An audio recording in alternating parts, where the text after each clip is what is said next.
महाराष्ट्रात प्रॉपर्टी घेणाऱ्यांसाठी एक खूप महत्त्वाची अपडेट आली आहे. सरकारने तुकडाबंदी कायद्यात काही महत्त्वाचे बदल केलेत जे रिअल इस्टेट मार्केटवरती थेट परिणाम करू शकतात. नमस्कार मित्रांनो, मी संपदा आणि तुम्ही पाहताय तुमचं आवडतं प्लॉट गॅप. आधी काय होतं तर एका ठराविक एरियापेक्षा छोटा प्लॉट तुम्ही खरेदी किंवा विक्री करू शकत नव्हता, कारण तुकडेबंदी कायद्यानुसार एखाद्या प्लॉटचे म्हणजे जमिनीचे छोटे छोटे तुकडे करण्यावर रेस्ट्रिक्शन्स होते. पण आता नगरपालिका, महानगरपालिका आणि ग्रामपंचायत या रेसिडेंट बेल्टमध्ये असलेल्या एरियाजमध्ये हे नियम काही प्रमाणात सैल होण्याची शक्यता आहे मित्रांनो.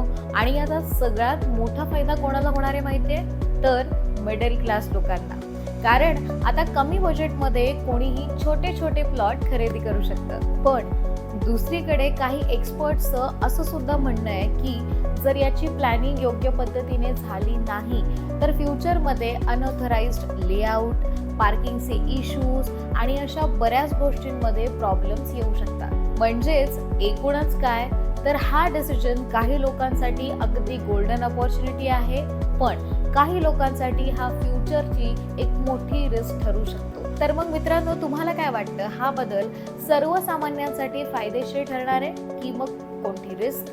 आम्हाला कमेंटमध्ये नक्की सांगा. व्हिडिओ आवडला असेल तर व्हिडिओला लाईक करा, शेअर करा आणि अशाच नवनवीन व्हिडिओसाठी तुमच्या आवडत्या प्लॉट गॅपला सबस्क्राईब करायला अजिबात विसरू नका. भेटूयात नव्या व्हिडिओसोबत.